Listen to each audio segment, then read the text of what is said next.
guys, the Ink Reader here, and today I am doing a wrap-up of what I watched last summer 2019. As always, I do this seasonally and I divide them by categories so you can skip around if you're not interested in one. And yeah, without further ado, let's get into it because I kind of watched a lot of things last summer, so I will try to be as concise as possible. So first TV show that I completed last summer was Grey's Anatomy season 15. I'm a fan of Grey's Anatomy. I know it's cringy and whatever you want, but I still think it has great contents as far as a lot of social issue goes. I do love the characters. I'm not as attached to some of them as I was in the season before. I do not agree of some people getting together. I don't like them together. I don't like some of the characters, but overall I'm still attached and I will probably watch this forever, and I just cry and laugh when I watch it. And yes, just a medical drama that it's actually the only medical drama so far that has hooked me on and kept me watching it throughout like 15 seasons. And this season I gave it 4 stars. I do rate things on these videos as I would do a book, and so I gave it 4 stars. Not the strongest one by any means. As I said, I'm not really shipping a lot of characters that got together in the season, and I do think that some of the goodbyes we had in season 14 were a pity and they're missed, and maybe even new characters haven't been able still to develop to a point that we care enough for them. But Dr. Nico, like that man, the actor is half Italian and half Korean, and he's just swoon worthy. I'm not kidding. Like, even if I don't like the episode overall, I'm there just for the few glimpses we get of Dr. Nico. So yeah, I will be there next season. I watched The Big Bang Theory season 11. This is another of my ultimate favorite. Like, as far as comedy TV show goes, this is the only one I truly love. One of my favorite TV show, not even mentioning the genre, it's just one that I absolutely love. And this is about a bunch of nerds that go through their lives and their friendship and their love life and so on, and just like 20 minutes episode, and they're so freaking funny. They make me laugh.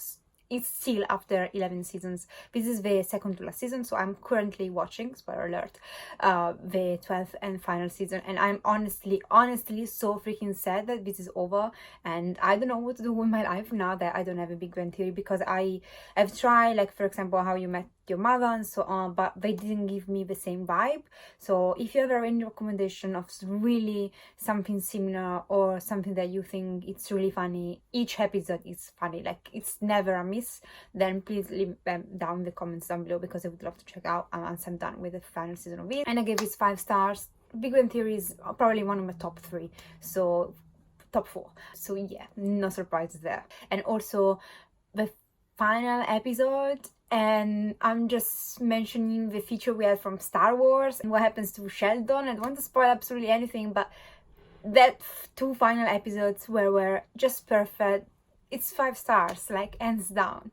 The only other comedy TV show that I have been following a little bit is The Good Place, and this was the 3rd season if I'm not mistaken. The premise of this is that this girl, she dies and she gets to heaven, and she gets there and they say, oh, you're in the good place, you know, because you were good enough in life to deserve to be in here, and now you will be matched with your soulmate in heaven, and you will live in this wonderful neighborhood where all your wishes will come true.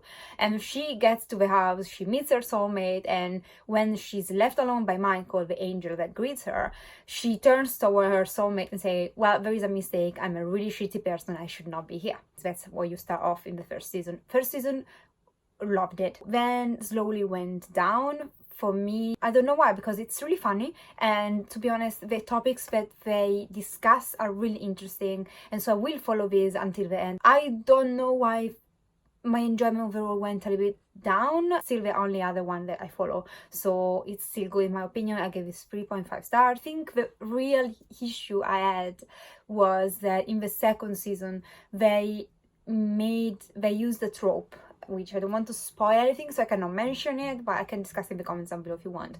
But they use a trope that I freaking hate. I hate that in books, I hate that in movies, I hate it. I think it's freaking boring. So although the topics and the social issues they bring forward in each episode are really interesting for me, the fact that they used that thing to move forward the second and third season just got on my nerves a little bit. Then I watched Sabrina season number 2. This is taken from the comic Sabrina the Witch, and the comics are like 6 issues in total, so this is based upon those, and it's kind of YA horror TV show. And the first season I was hooked on. I absolutely loved it. It was like 5 stars for me. This season was 4 stars. I don't know why, but I started to watch the first 2 episodes, and then I stopped, and it took me a long while to get back into it, and that made me realize that I was not loving it as much as all the contents, the couples in it. I love everything, so I don't know what went wrong. Maybe it was just me not being really in the mood of watching this kind of TV show or watching TV in general. Honestly, I cannot like pinpoint anything that from season 1 to season 2 changed enough for me to justify like taking out a whole star. So I have no idea why, but overall I did enjoy this a little bit less. I was less excited, and I don't understand, because honestly the twists in this season were as good, if not even more, than the first one. So it might be just me, but it's definitely something that I would recommend if you can enter some horror and witches. I love everything about this TV show. I was just not particularly in the mood in that period, probably. Mindhunter season 2, this is on Netflix, and this is based on the true story. I also read the books many years before Mindhunter was even an idea, and this is all about these 2 guys that changed the FBI method of categorizing and actually then catching serial killers throughout the 70s, 80s. And basically what they did in this study, these 2 guys started like interviewing serial killers that were already in prison, and from that they conducted a study, and with psychologists and so on they put together a book, a manual, that then was used by the FBI to categorize crimes and serial offenders and so on. So this is, historically speaking, for someone who is really into forensic stuff, it's really, really interesting. I also loved the way this is directed and the way it's done. The first season was 5 stars. Guess what? This was 4 stars for me. Don't know why. I still enjoy everything about this one. I think it's really interesting. I watched this in 1-2 days maybe, which usually I don't do any these days because I don't have just the time, but this one I wanted to watch it all in one go basically, and I did. So the fact that Holden, well, it can be really annoying that even people that watch the series that in my real life I say, yeah, the only issue is Holden is really, really freaking annoying and he's arrogant, and I agree that he is. At the same time, he changed things by being that way, so I can understand both sides basically. I can understand why I needed to be like that, and I don't know how that reflects the personality of the real guy that did that. I cannot judge that. However, I do appreciate on one side how arrogant he is, because he gets things done and he's a lot of times right. Now, while watching this, and while I have to say that they sticked a lot true to facts, to what actually this serial killer were interviewed said and so on, I just want to point out for people that maybe are not familiar that since then things have changed a lot. Many other studies have been done, and the manual they put together back then in the 80s nowadays is not as relevant as it was, because progress, new studies, and they found out they were not as rightful as they thought they were back in the days, and the method they use are not nowadays so efficient, and they were not even that efficient back then. So take this with a pinch of salt, but this TV show in general is really interesting because that's the starting point. They change the system to a point that we today are way more efficient thanks to that. So I really appreciate how that's a piece of history told in a really clever and well done way, and it's also really interesting because those things really went down. Yeah, it's definitely my cup of tea. I will be here for the next season. I cannot wait, but it's gonna be a long time. And yeah, 4 stars. Then the last TV show that I watched last summer was Peaky Blinders season 1. This is another one that it's really, really popular nowadays. You can find it on Netflix. The 4th season just came out, and all seasons are like 6 episodes each, 1 hour long, so they're not really long to watch. However, it took me like 3 months to watch the first season of this one, and this is a historical TV show, really violent, and it's about the Shelby's. Shelby's are this family in Birmingham back after the First World War that deals with racehorses and illegal stuff that goes around gambling and betting on racehorses and so on. I will just put out there, I gave this 3.75 stars. This is not my ultimate TV show. This is not my favorite thing ever, not by a long shot. Said that, it's beautifully directed. Like, it's worth for the costumes and how it's directed and the scenographies and the performances. Like the actor Cillian Murphy, I think, is the main guy. He's not only extremely handsome, he's also really good actor. And the way the Shelbys work and the twists in the seasons are really interesting. The final episode, I was hesitant, like I didn't think I was for sure going to watch season 2, but this cliffhanger made me want to watch it, so yes, that worked. I also heard that it gets better and better the more it goes forward, so I am actually currently, spoiler alert, watching season 2. Also, why do I think I did not appreciate this as much as other people did is because I watched Sons of Anarchy before. Now, I don't want this video to be too long, so I'm not going to discuss Sons of Anarchy here. Either Sons of Anarchy is my favorite TV show ever, and since the structure of being in this illegal business, these strong family bonds, it's similar, even if it's different for the time period and the plot itself and how it develops. It has some of the same concepts behind. I have this standard at Sons of Anarchy, and it's all so up high that I cannot see anything toppling it, and that's why probably Peaky Blinders, I keep comparing it, and some of the characters reminds me of the other characters in Sons of Anarchy and the way they develop and the way they think in the TV show, and so it's just like it's another version of something that I've already seen. And since I loved the other thing I've seen to bits, like it's my favorite thing ever, it just cannot hold up.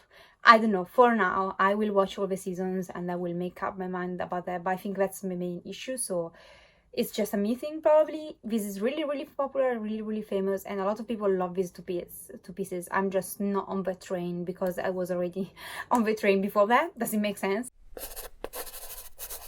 I did a mashup of these two categories because they are really different at the same time, where I just watched one of each, so I thought just put them together. So the documentary that I watched this summer was Our Planet. I found this on Netflix, and this is by David Attenborough, and it's like 6 parts, if I'm not mistaken, or 8 parts documentary. It's about nature and animals, and each episode you have a theme. And what David Attenborough does, not only how the documentary is done in like 4K, how it's perfect, how like they captured like moments of animal lives that never been caught before. With the camera they can go so near and like show you each details, and the slow motion and the way it was edited, it was just brilliantly done. It's one of the best, if not the best documentary as far as animal goes that I've ever seen, and hands down it's a masterpiece in its own category.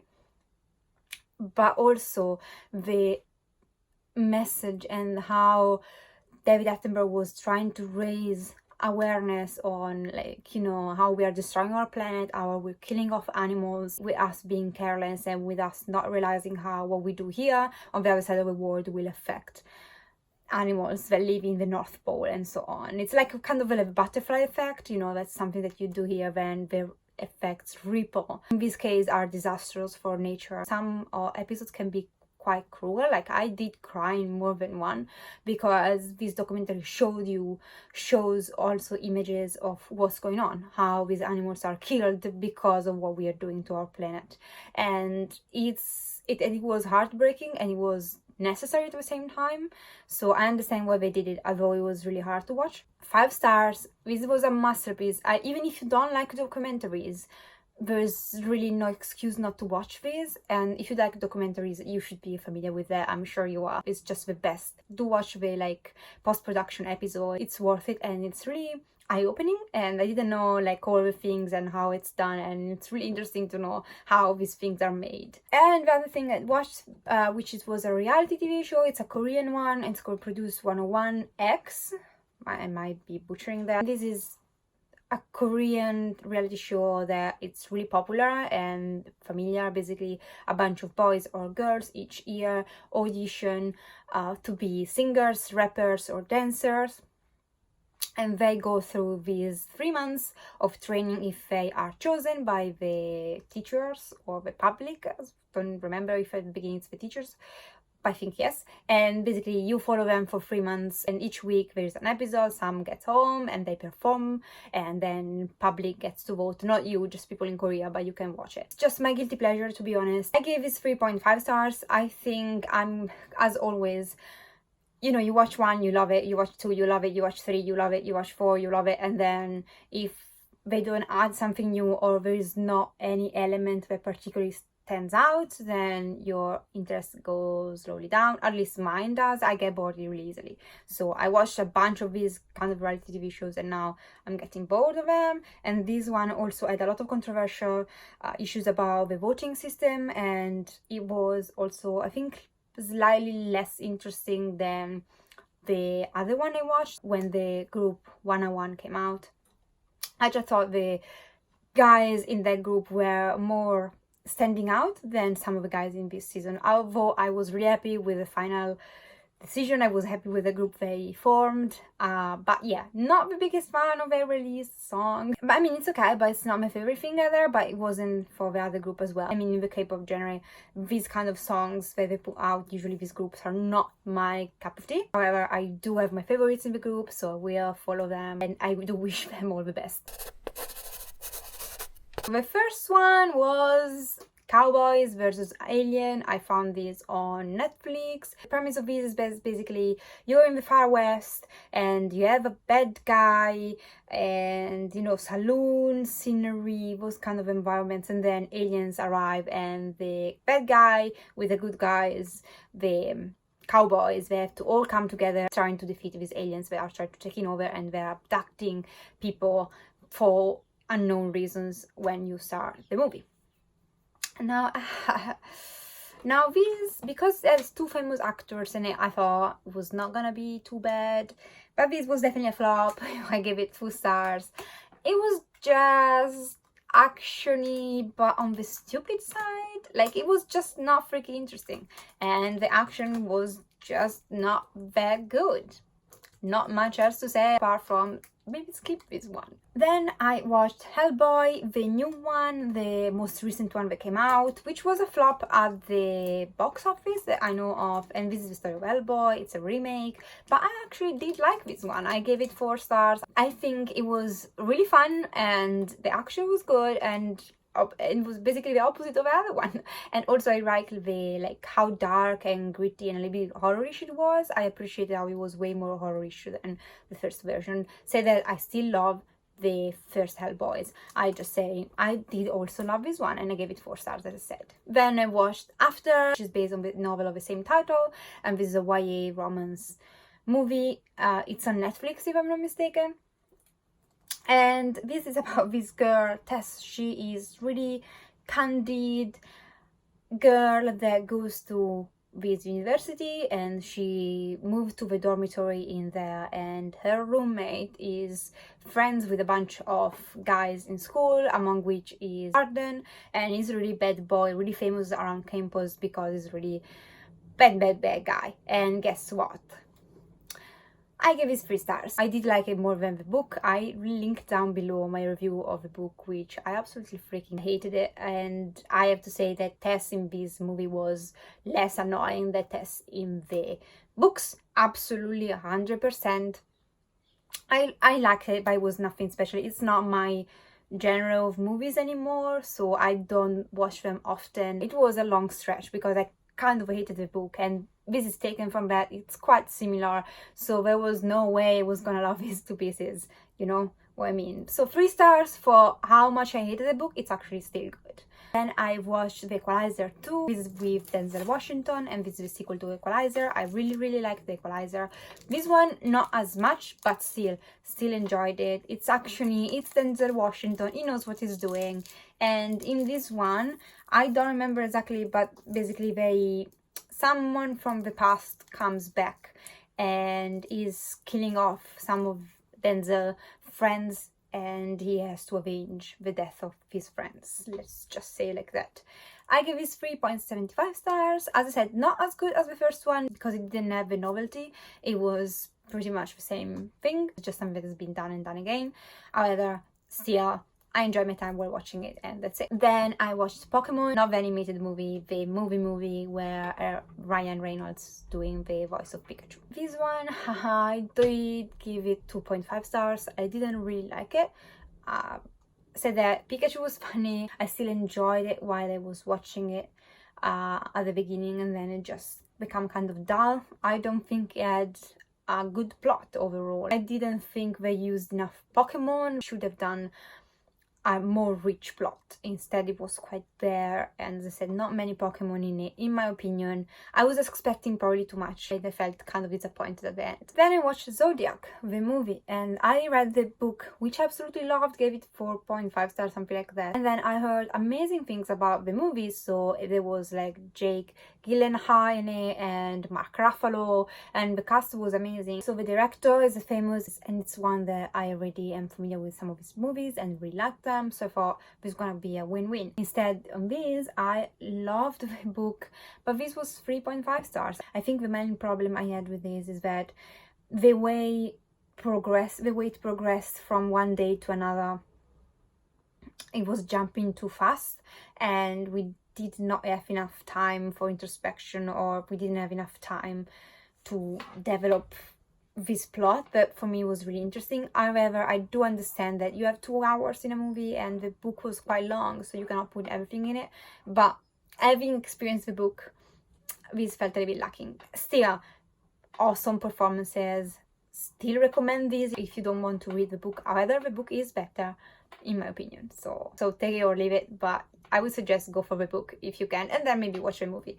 Either if you hate reading, the movie is a good option. Then I rewatched Avengers Endgame. I appreciated it way more the second time than the first one, and I already had loved it the first time, so the second time I absolutely loved it. Then on Netflix I watched A Simple Favor. This is a kind of thriller. It's about this friendship that forms between these two moms that have kids in elementary school. And one, she has lost her husband, and she is sweet and loving mother, and she has this channel on YouTube of cooking and so on. And the other mom, she's a woman with this career that takes her away from home for the majority of the time. She is beautiful, she is glamorous and so on, and this weird friendship forms, and then this glamorous mom goes missing, just gone all of a sudden, and this other friend has to find out what happened to her and so on. I don't want to spoil anything. This was a nice one. I did like it. It was nothing like mind-blowing or anything like that. Many will probably compare this to Gone Girl. I did really like this one. I gave it 4 stars. I liked the performances. I liked how he wrapped it up, and I thought it was a quick, interesting one that I might even rewatch in the future. So I don't have anything bad to say about this movie. It's far from perfect. It's, as I say, it's a self-contained plot, so there is not too much introspection if you want, but for the enjoyment, it's worth it. And then I watched the one that stuck with me the most, and that was a Korean movie that I'd been suggested many times, both from Korean friends and non-Korean friends, and that was Memory of Murder. It's based on the true story of a serial killer that in the 70s, if I'm not mistaken, I will put down the date here, but basically this serial killer, which is really rare for Korea, it's one of the only one they ever had, that was targeting women in some nights of the year when it was raining, and he would rape and kill them. And that's the story of the investigators that followed all the leads and tried to catch this guy.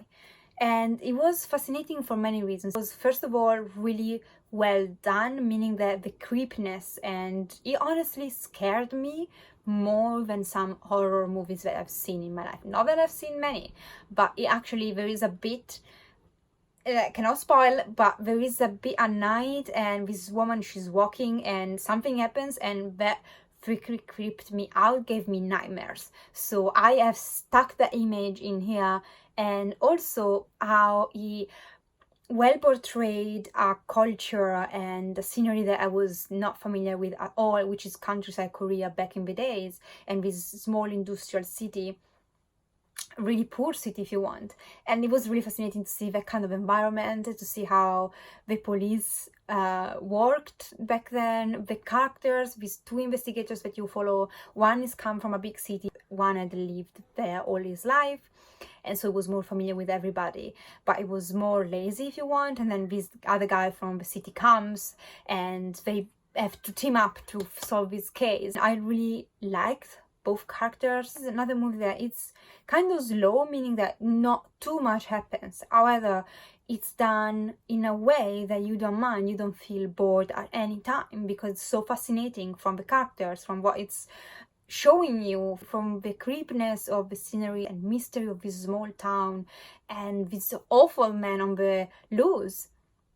And also it's frustrating to see how, since people were not used to that thing, how women underestimate the threat and how many got killed for that reason. On top of all that, the end. This is one of the most clever, frustrating ends I've ever seen. I think it's genius, so I applaud whoever did this movie, and I will check them out. I will check more movies by them. However, I was like, oh my god, no. I wanted to bang my head against the wall. It's not perfect. So again, this movie, I would probably give this movie 4.5 stars. Yeah, let's say 4.5 stars. It might be 75 stars.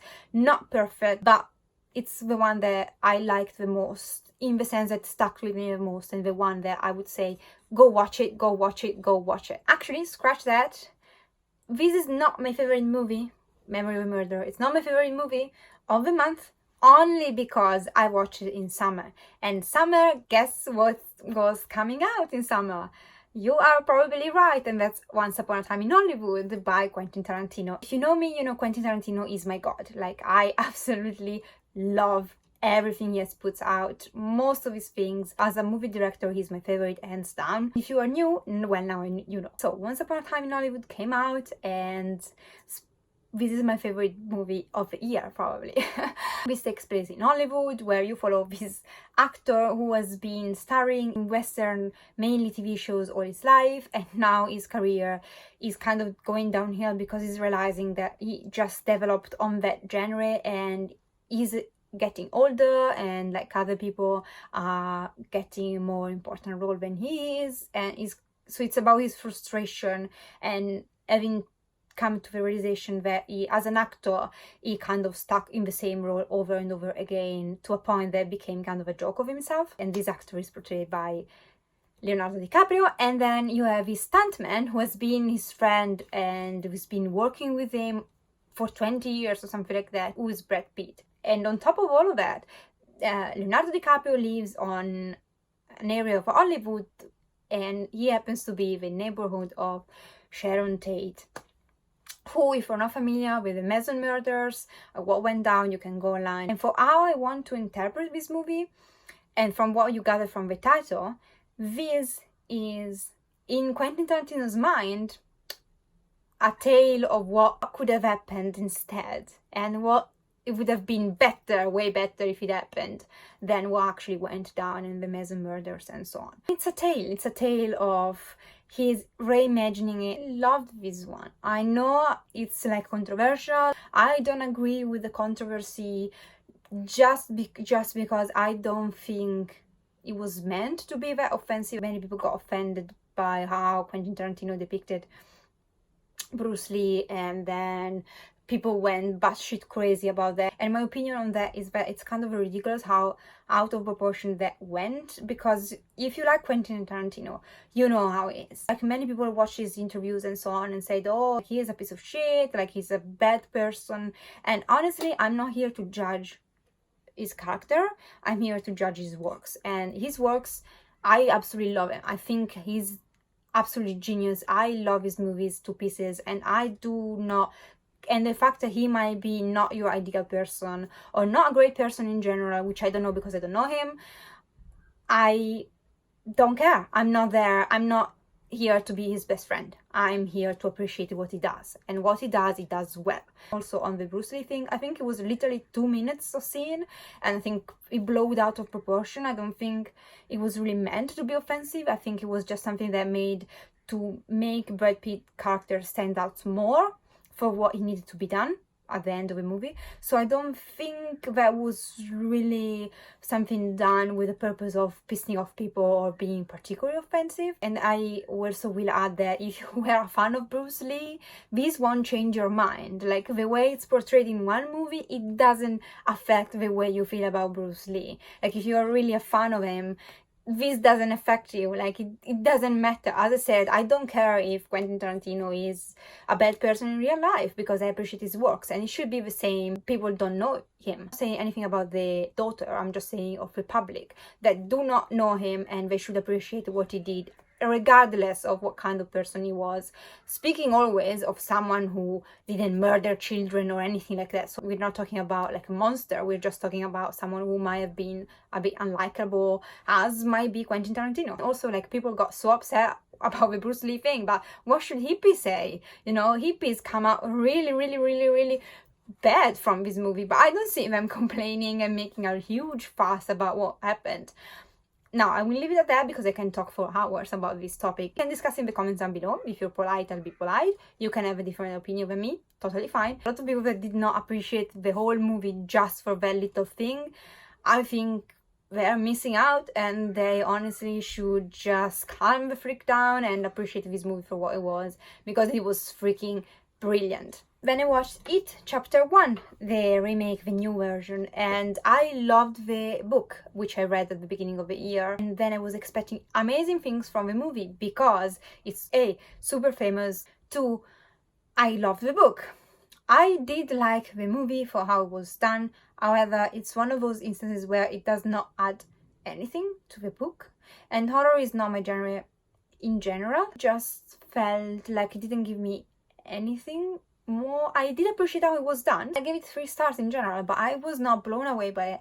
I appreciated the movie. I appreciated the book way more, because the movie also had less space, less time to make you grow attached to all these characters, because in the movie, in the first chapter, you follow the protagonists where they are kids, and then in the second one you'll follow them when they are grown up. It's about this bunch of children that live in a small town in USA, and the brother of one of these children gets killed by this entity, by this monster, which is Pennywise, let's call him like that, who appears to this kid as a clown and takes him in the sewer and kills him off, and they never find the body. But it's dead, you know, from the beginning. And then the movie starts because the brother, the older brother, with a bunch of misfits, come together and trying to fight off this great evil. I love the book for the message about friendship, and it was really fascinating for 1,000 pages. And this movie didn't hold up my attention so much as the book did, which was way more lengthy. So say that, good performances, it was well directed, and I will check out the second part. I just felt okay. I didn't mind it, I didn't love it though. Like, I just thought it didn't have the same depth that the book had. When I watched Kill Bill Volume 1 and 2, I rewatched that Kill Bill Volume 1 and 2 twice. So I watched 1 and 2, and then I watched again 1 and 2, and I can never get tired of these movies. My favorite movies ever. Now the point with me is I cannot choose among my favorite Quentin Tarantino movies. I cannot choose one.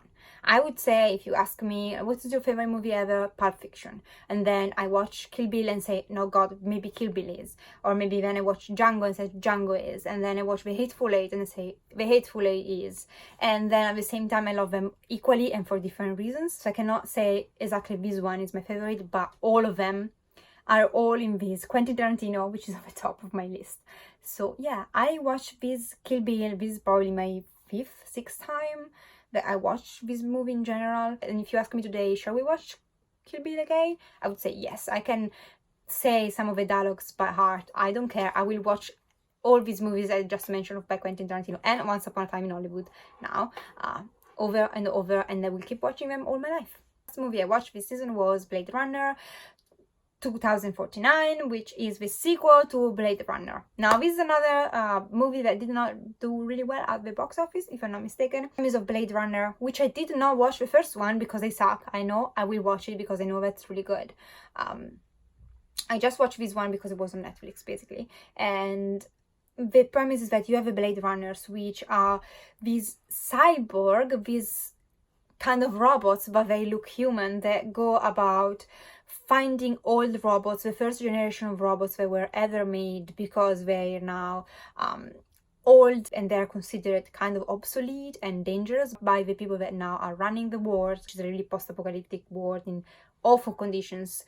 And these Blade Runners have to basically go and collect these old robots and destroy them. And in this movie, the story starts from where Ryan Gosling, who is the Blade Runner, goes in this house to destroy old robots, and he finds traces of a kid being there. And there is this big question: is how can a kid have come from a robot? And I'll stay with this really vague premise synopsis, because I think the interesting part of this movie, it's not only the way it was directed, but mostly about the plot. I did like the twists in it. I like how it kept changing things. I think it was done well. The plot was well done. So I gave it 3.75 stars. Not perfect. I think what it lacked maybe was particular action. Not anticlimactic, but it didn't feel special the way it was directed. But the plot, like the simple, like the story in it, was really fascinating. So 3.75 stars. And I would still say, if you like Blade Runner, well, you might be liking this less because you are upholding it to that standard, which is probably really, really high. So but you might have actually enjoy this less if you watch the first movie, which I did not. So I might have enjoyed this because I didn't see the first one. Does it make sense? It's like the Sense of Anarchy, Peaky Blinders thing I've already mentioned. This time I was immune. If you watch the first movie, you might be affected by that. Don't know. We'll never know, because now I will watch the first one, but later, hopefully. Thank you for watching. If you're new, I would love to subscribe, so hit button down below. And if you have any recommendation of something you think I should watch, leave them down in the comments below. I would love to hear them. If you want to discuss any of my opinions and you want to do it politely, we can do it in the comments down below. You're more than welcome. And I hope you enjoy your day. Now it depends on where you are. I'll see you next time. Ciao!